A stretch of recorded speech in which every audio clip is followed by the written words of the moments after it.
सिखाते हैं। तुम बोलो ना कभी तो ये गुरु मांझी बन जाते हैं। कभी तो ये गुरु साथी बन जाते। सुनते हैं तेरी रहमत, दिन रात बरसती है। सुनते हैं तेरी रहमत, दिन रात बरसती है। एक बूंद जो मिल जाए किस्मत ही बदल जाए। एक बूंद जो मिल जाए किस्मत ही बदल जाए। तुम बोलो ना कभी तो ये गुरु मांझी बन जाते हैं। कभी तो ये गुरु साथी बन जाते। आँखों में बसाया है तुझे दिल से गाया है। आँखों में बसाया है तुझे दिल से गाया है। मेरी हर धड़कन में बस तू ही समाया है। मेरी हर धड़कन में बस तू ही समाया है। तुम बोलो ना कभी तो ये गुरु मांझी बन जाते हैं। कभी तो ये गुरु साथी बन जाते। ठुकरा दिया तुमने तो किस से बोलेंगे। ठुकरा दिया तुमने तो किस से बोलेंगे। तेरे दर पे खड़े होकर छुप छुप के रो लेंगे। तेरे दर पे खड़े होकर छुप छुप के रो लेंगे। तुम बोलो ना कभी तो ये गुरु मांझी बन जाते हैं। कभी तो ये गुरु साथी बन जाते। कोई चैन से सोता है कोई रात को रोता है। कोई चैन से सोता है कोई रात को रोता है। किसी का दोष नहीं सब कर्मों का खाता है। किसी का दोष नहीं सब कर्मों का खाता है। तो बोलना कभी तो ये गुरु मांझी बन जाते हैं। कभी तो ये गुरु साथी बन जाते। ठोकर लगी मुझको पत्थर नुकीला था। ठोकर लगी मुझको पत्थर नुकीला था। पर चोट नहीं आई, मुझे गुरु ने संभाला था, पर चोट नहीं आई, मुझे गुरु ने संभाला था। तुम बोलना कभी तो ये गुरुवर मांझी बन जाते हैं, कभी तो ये गुरुवर साथी बन जाते हैं।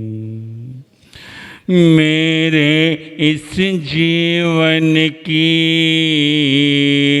बस एक तमन्ना है, मेरे इस जीवन की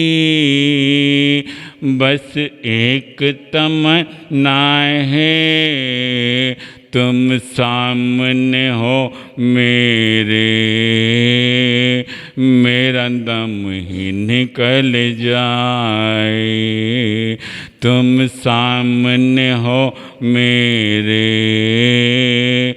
मेरा दम ही निकल जाए। तो बोलना कभी तो ये गुरुवर मांझी बन जाते हैं, कभी तो ये गुरुवर साथी बन जाते हैं। गुरुदेव की महिमा को हम दिल से गाएंगे, गुरुदेव की महिमा को हम दिल से गाएंगे, इस चातुर्मास को हम सफल बनाएंगे, इस चातुर्मास को हम सफल बनाएंगे। तो बोलो ना कभी तो ये गुरुवर मांझी बन जाते हैं, कभी तो ये गुरुवर साथी बन जाते हैं। उंगली पकड़ मेरी चलना सिखाते हैं, उंगली पकड़ मेरी चलना सिखाते हैं, चलना सिखाते हैं, रास्ता दिखाते हैं, चलना सिखाते हैं, रास्ता दिखाते हैं। तो बोलना कभी तो ये गुरुवर मांझी बन जाते हैं, कभी तो ये गुरुवर साथी बन जाते हैं। जोड़ गोरानो मेरे एक बार वंदना, हजार बार वंदना, एक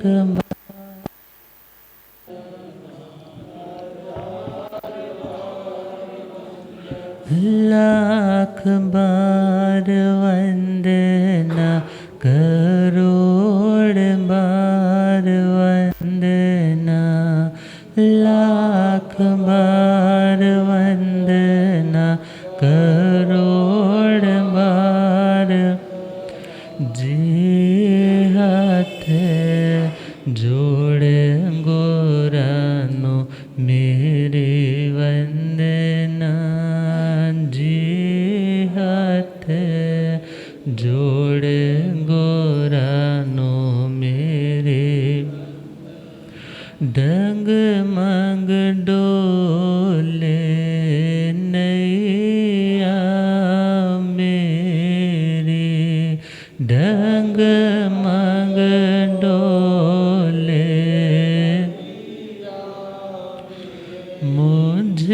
कोट है सतगुरु तेरे, मुझ कोट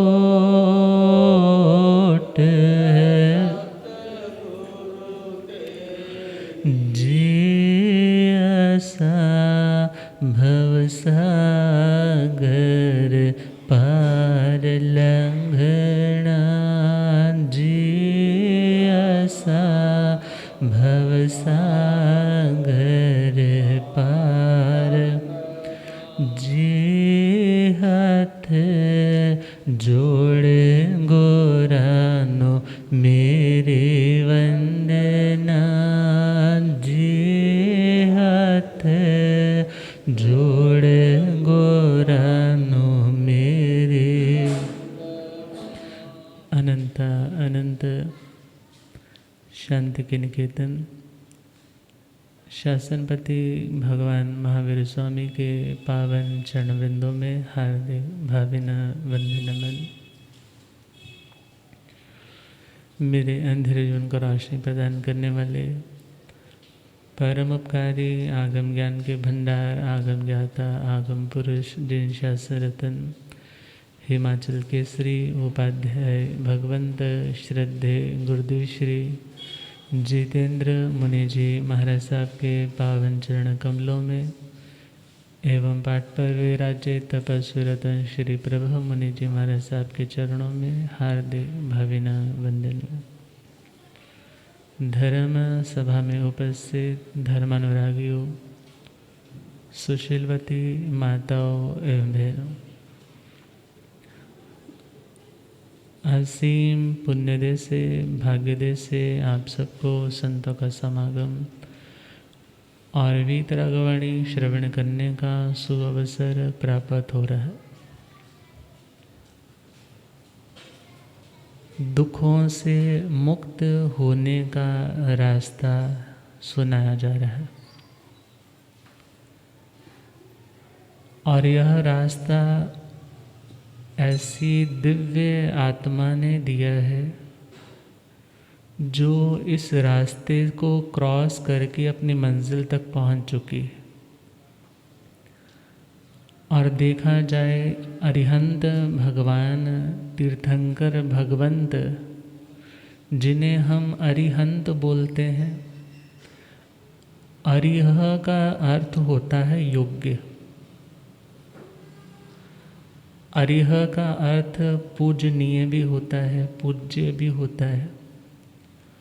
तो जिन्होंने 4 घाती कर्मों को नष्ट कर दिया, ज्ञानावर्णीय, दर्शनावर्णीय, मोहनीय और अंतराय,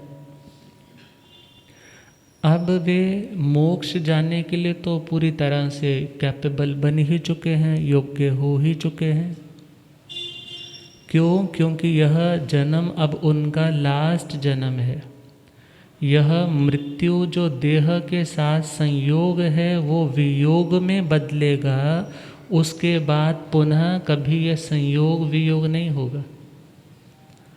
तो ऐसे तीर्थंकर भगवंत, अरिहंत भगवंत जो मोक्ष जाने के परम योग्य है, इसलिए उन्हें अरिहंत कहा जाता है। और उन्होंने तो अपनी मंजिल देख ही ली। जिन्होंने देख ली फिर उनको कहा जाता है ये तो पहुंच ही गए। और ऐसे तीर्थंकर भगवंतों ने उस मार्ग को स्वयं देखा, स्वयं जाना और स्वयं मार्ग के ऊपर वे चले और वही मार्ग उन्होंने हम सबको दिया। तो फरमाया जा रहा है, तसे समंगो गुरुवेद सेवा, विवंजना बाल जन सदूरा, संझाए गंतनि सेवनाय, सुतत संचिंतन आधीय। पहला उपाय गुरु विद्ध सेवा, गुरुओं की सेवा और वृद्ध जनों की सेवा। गुरु स्वयं उस मार्ग के ज्ञाता है। उनकी सेवा करेंगे, उनके समीप रहेंगे तो यदा कदा हमारे जीवन में पुरातन पूर्व जन्मों के ऐसे अशुभ संस्कार हमें प्रभावित करके कहते हैं कि तू इस ट्रैक पर चल जो आत्मा के हित का नहीं। परंतु यदि गुरु की सन्निधि में है, उनके समीप में है, तो वह शिष्य बहुत बार उन कर्मों के आगमन से बच जाता है।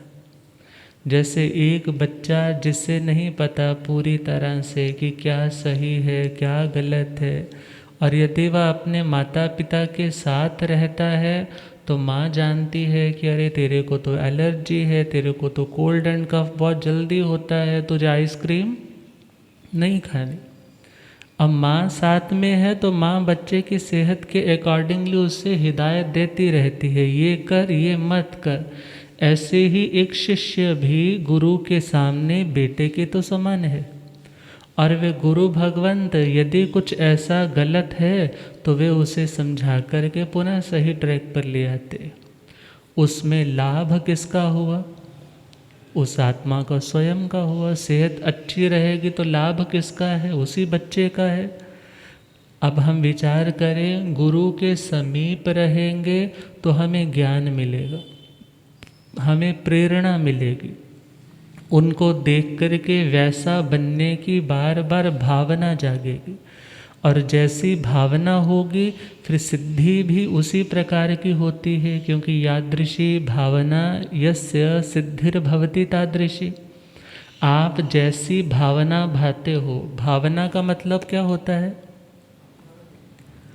आपने सपोज सोचा कि मुझे यह बनना है, यह बनना है मतलब आपने उस रंग को भर कर के रख दिया, मुझे ऐसा रंग अपनी आत्मा पर चढ़ाना है।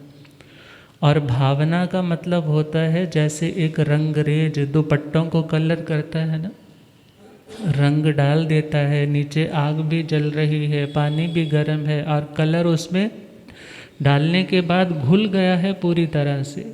अब वो दुपट्टे को, कपड़े को क्या करता है?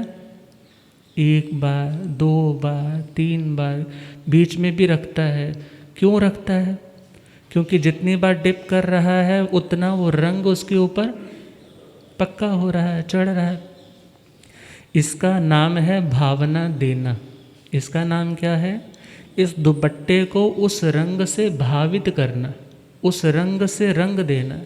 इसी प्रकार हम जैसा बनना चाहते हैं वैसे रंग में हमें बार बार अपने मन को डुबोना होगा, अपने मन को ले जाना होगा, और बार बार का चिंतन भावना है। और भावना जितनी मजबूत होगी, भावना जितनी स्ट्रांग होगी, आपकी सिद्धि, आपका लक्ष्य, आपकी जो गोल है वो भी उसी प्रकार इजीली अचीव हो जाएगा।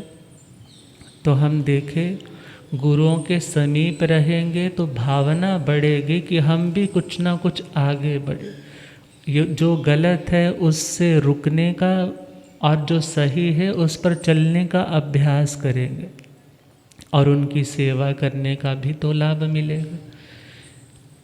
और दूसरा पॉइंट दिया है वृद्ध सेवा, वृद्ध जनों की सेवा करना। वृद्ध भी कई तरह के होते हैं।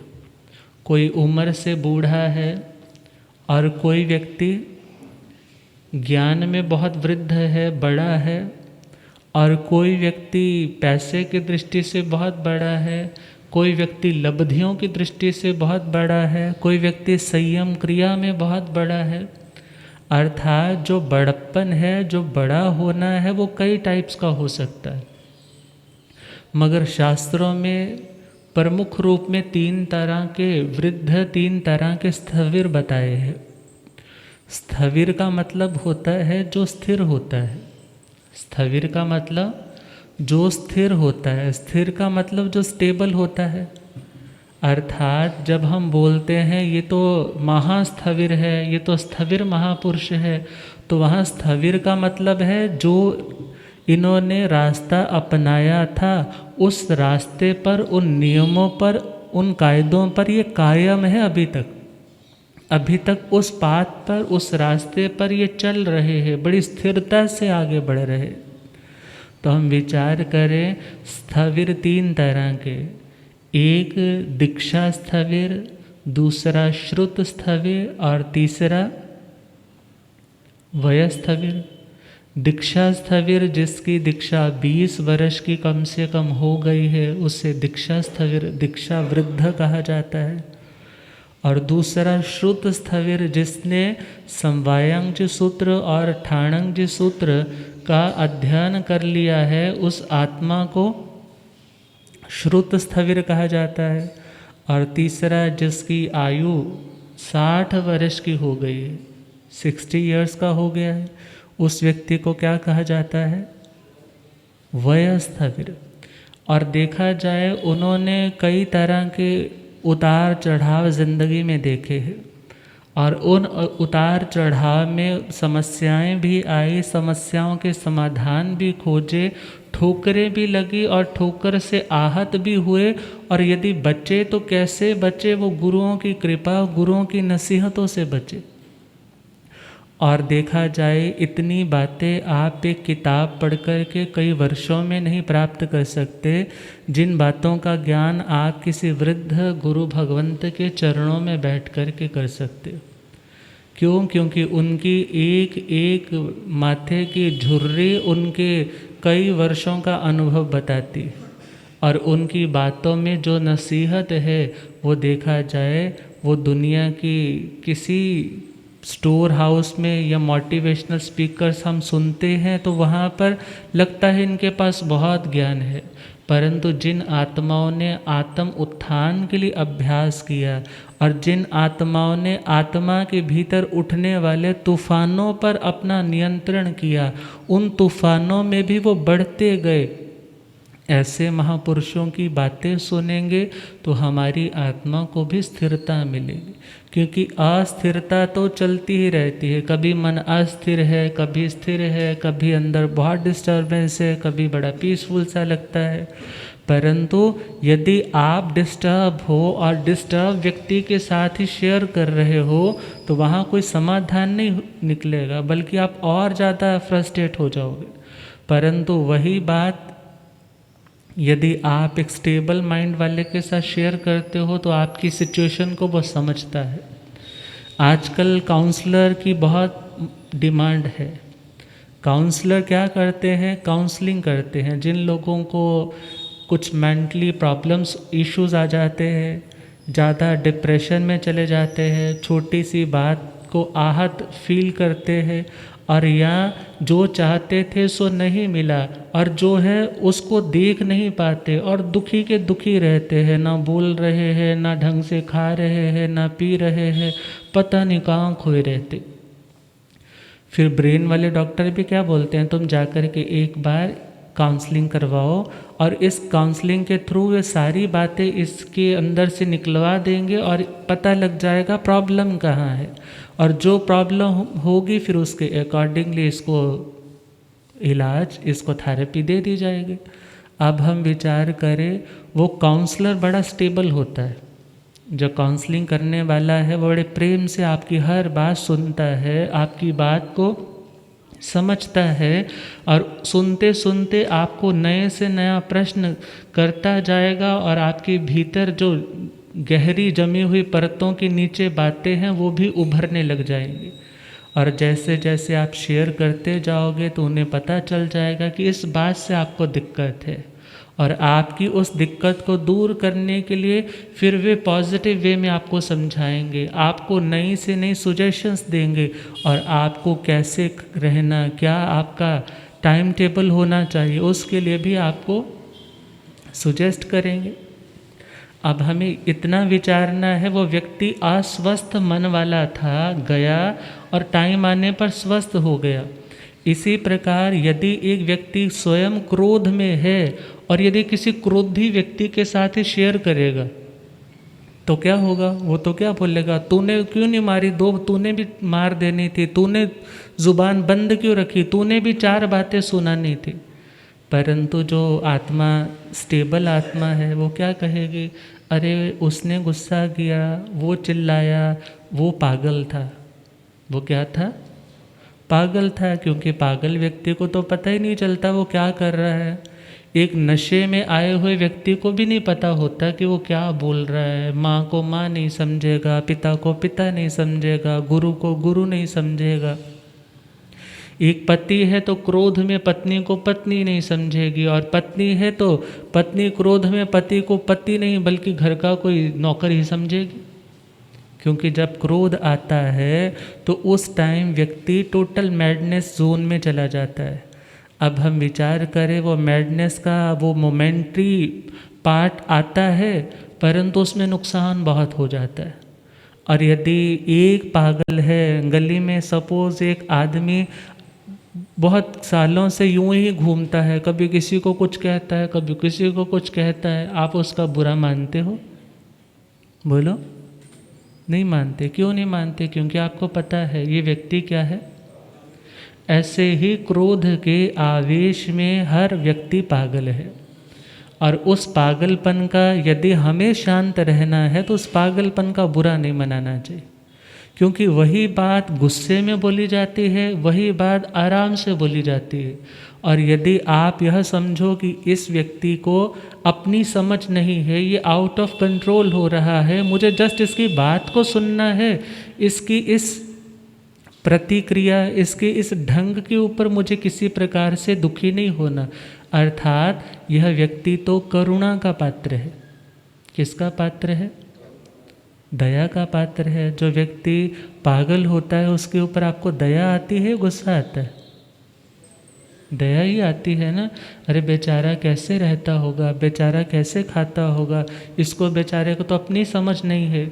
इसी प्रकार गुस्से में आए हुए व्यक्ति पर गुस्सा थोड़ी किया जाता है, बल्कि गुस्सा करने वाले पर तो दया रखी जाती है। अरे देखो, इस बेचारे को इतनी समझ नहीं कि गुस्से से इसकी अपनी सेहत भी बिगड़ रही है, गुस्से से इसके रिलेशंस भी खराब हो रहे हैं, और गुस्से से इसकी गति भी खराब हो रही है, परंतु देखो बेचारे को सद्बुद्धि नहीं आ रही। हे प्रभु, इस पर करुणा हो, ये व्यक्ति शांत रहे।